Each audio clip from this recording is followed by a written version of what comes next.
This is a moment in Jewish history. Israeli aviation started from humble beginnings. Today, El Al, Israel's largest airline, is famous worldwide, and passengers can eat glatt kosher meals while watching the latest Israeli movies, TV shows, and even listen to Torah Parsha classes and Daf Yomi. El Al was born in 1948, along with the State of Israel, after it became independent from the British. Before that, many Jewish leaders saw the importance of air travel for the future Jewish state. Among them were the members of the Jabotinsky Aviation School, named in memory of the Zionist leader Zev Jabotinsky. His son and others created the school in the 1940s to help train future pilots. Interesting, in the 1930s, Zev Jabotinsky penned a poem called Song of El Al. The Hebrew phrase means upwards or to the skies. It is a hopeful poem written during a dark time in history. But this fun fact is not really where El Al airline got its name. It came from David Remez, Israel's first transportation minister, and he got it from the Bible, Hosea chapter 11, verse 7. The first ever plane to land in Israel was flown by the famous French aviator Jules Védrine, who touched down near the beach of Tel Aviv in 1913 as part of an aviation contest. Védrine became the first person ever to fly more than 100 miles per hour. He had originally planned to land in Mikveh, Israel, the first newly created agricultural community in Israel. A landing strip was constructed there, but Védrine was blown off course and forced to land near Tel Aviv instead.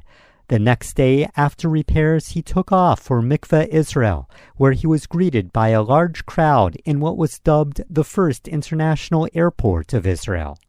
But the real first international airport came in the 1920s with Atarot.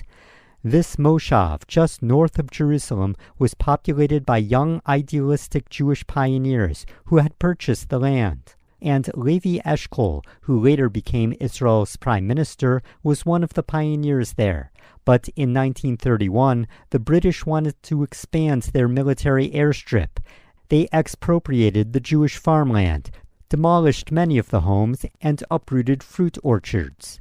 In 1948, the Jordanians invaded and depopulated the rest of Atarot, looted and burned the homes, and paved over the Jewish cemetery. After the Six-Day War of 1967, Israelis were able to return to Atarot. The airport became Jerusalem Airport and served domestic flights. It was in operation all the way until the year 2000. David Ben-Gurion International Airport was built in 1934 near the city of Lod. This ancient city was called by the Greeks Lida, and that name still sticks today as all El Al flight codes begin with the letters LY. Many early aviators who sought to create modern Israeli air travel faced problems with the British. They denied permission to create a flight school. In 1933, aviation enthusiasts created the Flying Camel Club, and they studied airplane models and gliders. This morphed into the Aero Club of Israel. The Maccabiah Games, a Jewish sporting event, was held in 1935 in Tel Aviv, and this was an opportunity for Jewish amateur pilots from Germany to arrive with their gliders to compete. But the Jewish aviators wanted not just gliders, but powered airplanes. Dov Hoz was one of the early pioneers. He created Aviation Aviation Company in 1936. They trained pilots, although the British had declared that illegal, and used planes to gather information on planned attacks by anti-Jewish rioters and to deliver medical supplies during the riots. Sde Dov Airport was named in his memory. Early pilots were from other countries as they had better training.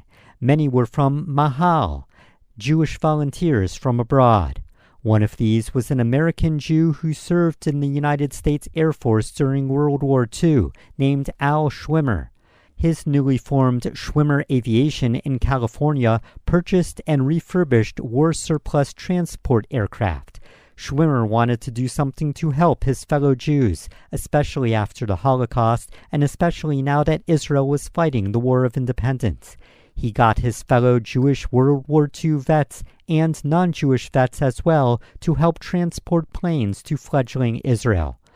Because most countries engaged in an arms embargo, Schwimmer had to find more circuitous routes. One launching location was the newly built airport in Panama, and then from Czechoslovakia, who were aiding and supplying Israel, the planes landed to help the war effort, and later used to create the country's airlines. Al Schwimmer returns to the United States, where he faced trial for breaking the Neutrality Act and stripped of his U.S. citizenship. He immigrated to Israel, where he founded Israel Aerospace Industries and headed it for the next several decades. Today, the Aero Club of Israel still exists and helps teach budding flight enthusiasts. Aviation morphed into Arkia, which today charters flights from Tel Aviv to Eilat and other short flights. And El Al has taken part in many dramatic events in Israel's history. These include many airlifts of Jewish communities that faced persecution, war, and famine in such places as Yemen, Ethiopia, and the Soviet Union. From a small start, Israel has become one of the most modern and respected in the fields of civilian and military aviation. And speaking of the Israeli Air Force, that's a podcast for another time. This has been a moment in Jewish history. For questions or comments and past shows, you can visit benbresky.substack.com. Thank you to all the listeners, and shalom.